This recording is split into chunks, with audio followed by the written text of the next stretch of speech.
Hey everybody, thank you so much for joining us on our Sunday Night Live. Again, we're going to be changing the name up probably the beginning of next year, but right now we're still going to just be calling it Sunday Night Live. And we're just glad that you guys could be here, or you ladies could be here, whoever's here, being a part of it tonight. And I just want to say that we appreciate you and we just enjoy that you're being here. Before we go any further, guys, we encourage you, we encourage you, if you haven't checked out our past series, we just got done with a really great series called Health, Wealth, and Happiness. And it was a great time talking about those subjects. And we started something new in that series that we're going to continue on this month and beyond. And that's we're going to be just sort of doing an oversight of sort of an overview of what we're going to talk about this month in the series. And we're going to talk about different things.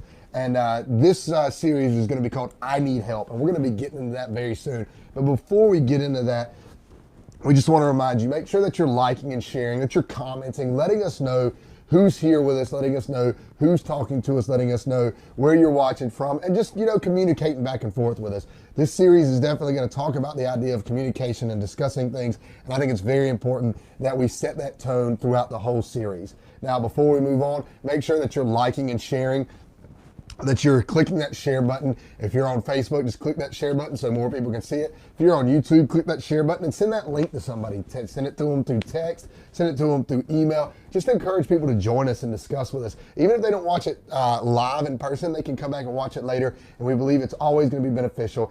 And we'll communicate with them. Even if they don't communicate with us live, we'll get the notifications and we'll communicate with them later on. With that being said, make sure that you're joining us every Wednesday and Sunday. Wednesday night, we have our Wednesday night life groups here on campus. If you're close to us, then you can come in person. We encourage you to come out at 7 o'clock. If you have a middle school, high school, or young adult, we have service for them at 6:30 on Wednesday nights. And if you have a kid, at 7 o'clock, we have Propel Kids also. So we have adults at the 7, we have Propel Kids at 7, and then we have the middle school, high school, and the young adults at 6:30. And we really encourage you to come out on Wednesday nights for that. And then Sunday mornings, we have services at 9 a.m. and 11 a.m. If you're, again, close to in-person, you could come join us on those things. If you're not close to in-person, we have the 11 a.m. service streaming online, and we encourage you to come be part of our virtual church, like you are right now. And then every Sunday, of course, we do our Sunday Night Live, which I said name going to be changing soon, but we're going to be doing that every Sunday night at 6 o'clock, which you're part of right now. So before we move on, before we jump into it, we're going to always, like we do, pray, and then we're just going to talk a little bit. This isn't going to be that long. I'm going to give you sort of an overview of where we're planning to go this month and how we plan to do it, and then sort of the schedule of how it looks. So if you will, just bow your heads real quick. God, thank you so much for being a God who cares, for being a God who listens, for being a God who allows us to be there for each other. We're made to be there for each other. We're made not to be alone, but to be a community and to be a body. And I pray that as we go through this series and as we talk about I Need Help, that we really, really do reach out and learn how to help others. And we also learn how to reach out and be helped by others. And again, God, thank you so much for who you are, that you gave us a spirit that heals us, that you gave us a spirit that binds us together, and that you gave us a spirit that helps us be everything that we're meant to be. In Christ's name I pray, amen. So here at Clinton Community Church, what you're tuning into, maybe you're a regular attender, maybe you're a regular virtual attender, we have this mission that we believe in, and that's we're trying to help people become growing followers of Christ, okay? So the idea is that we're meant to help people in general. The idea of all this series is I need help. It goes in a two-way street. Sometimes I need help can mean that I need to help others. Sometimes I need help means I personally need help. And here at Clinton Community Church, we believe helping others is key. We believe reaching out and getting help is key. That's one of our core values, is connecting and growing. And that's the part that's important. You grow by connecting and being a part of things. And we believe it is vital that we help people become who they're meant to be. We as a church, we as individuals that make up the church, but also that we reach out and get help when we need help. When I was about 11 or 12 years old, I almost died. True story. I was at the beach. I didn't know how to swim, which is a little shameful, I guess. A lot of people were like, man, how didn't you know how to swim at 11 or 12? I just really hadn't been around a lot of water and stuff like that. Didn't really go swimming a lot. So I didn't know how to swim around 11 or 12, and we went out to the beach. I remember very vividly. My mom told me, don't go out past waist deep. Don't go past waist deep. Of course, being 11, 12-year-old, being at the ocean, I wanted to do whatever I wanted to do. So I went about chest deep. Now, the downside of that is I was a very small kid. I weighed no more than a few sticks. Like, I wasn't a very, very big kid. And the undertow got me. And the undertow swept me out to close to a pier that we were actually set up at. And if you know how piers work, it's all dug out deep because of the water coming in and out. So I was way over my head very quickly. And I didn't know how to swim. And I'm sitting there and I'm trying my best to at least tread water, which isn't going good. And the A-team crack investigators of the Baywatch, you know, people out there, the lifeguards out there, of course, they were Johnny on the spot with blowing whistles and telling me that I needed to get away from the pier. None of them came out to try to get me, anything like that. I was just really, really bad off.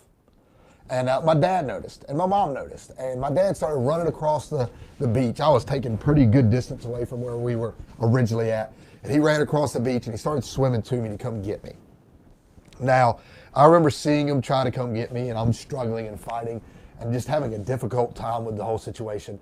And I don't remember when I say the kid, I was told he was probably about the same age I was, maybe a little older. I don't remember the kid that was there that my mom saw. I remember him helping me. I remember my dad was getting closer and closer. I could see him, and I was struggling and fighting to try to tread water. And I remember feeling these two hands grab me from underneath, right there by my armpits, and lift me up out of the water and throw me to my dad. And then my dad gets me, and he starts swimming us back. My mom, on my mom's side of the story, she was standing on the beach.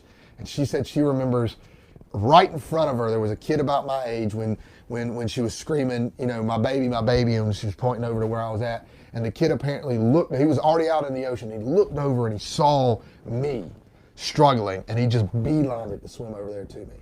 I needed help. I needed someone there. My dad needed help. He couldn't get there in time. My family needed help. We needed help. And in that moment, maybe it's providence, maybe it's coincidence, God's will, whatever you want to call it. I believe it was God's will. Personally, in my moment of needing help, God provided help. And a complete stranger. It would have been nice if it would have been the lifeguards, but it wasn't. It was some random kid that helped me. And I ultimately helped my family out. See, the thing is we're made to be creatures like that. We're made to help each other. We're made to be there for each other in times of need. We're made to reach out and love one another, pray for one another, care for one another. We're made to pay attention to one another. In Mark 2, at the very beginning of the chapter, it's a story, you know, if you've read the Bible, maybe you know pretty well. Maybe you've never read the Bible. I encourage you, go through the gospel. Start with Mark. It's a great book. But it's a story of where Jesus is back in preaching in a house. And it's packed. The house is packed, man. And it says it's so packed that people can't even get through the front door. They're standing outside the house. And it says that there are 4 friends that brought a man who was paraplegic. Couldn't get up. He was being carried on a bed. Now, first they get there and it's packed. They can't do anything. I mean, you have a guy who's paraplegic. And at that point in time, you could have gave up and been like, man, sorry, boss. It's packed. We showed up. We brought you. We did our part. We went and got you, and we brought you to where we believed your healing was. And they could have gave up then and said, we tried. These friends went farther. It says that they removed the roof. They removed part of the roofing, and they lowered this man down before Jesus. Jesus says he saw their faith, and he healed the man. We need friends like that. We need to be friends like that. The thing is when we need help, sometimes somewhere in this world that we live in, we've created a stigmatism or a scarlet letter of going and asking for help. Especially when it comes to mental health, maybe financial health, maybe when it comes to just spiritual health, maybe when it comes to, hey, I need advice on how to be a parent, or maybe I need advice on how to be a husband or a wife. Maybe I just need advice on how to get through the day. Some reason we've made it a weakness to ask for help. When it's not a weakness. That's acknowledging where you're not able to continue at. I didn't know how to swim. And I was shouting for help. And God brought someone there for all of us. For my mom, for my dad, for me. Even for my brother. The story goes on. I won't go into all of it, but even that little kid helped my brother. Because he was struggling at that point in time. But we need to be the people who help. But we also need to be the people that reach out for help. I'm struggling with this. I'm struggling with that. I'm getting down on myself. I'm having anxiety.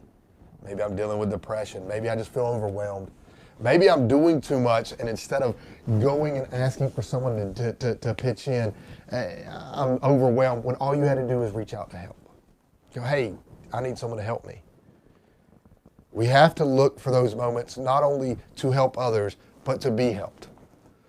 In the next few weeks, we're going to talk about those ideas in different ways.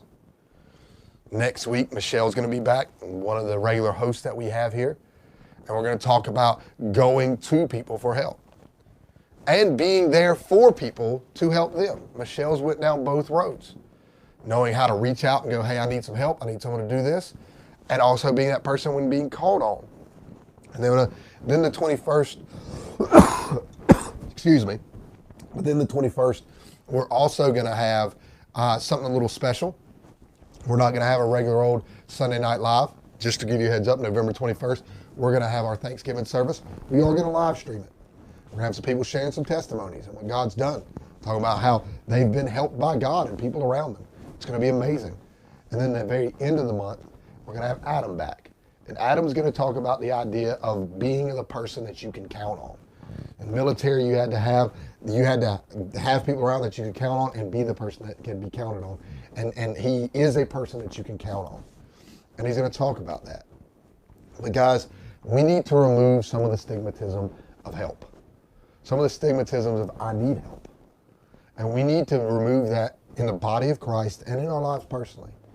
So I encourage you, if there's someone right now that you know, that's maybe been struggling with stuff, send them a text and be like, man, let's talk. Maybe you're the one struggling.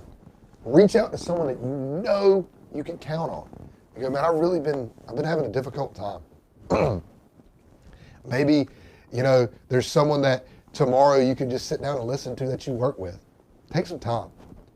But pray and allow God to use you. But pray and also ask God who you can reach out to.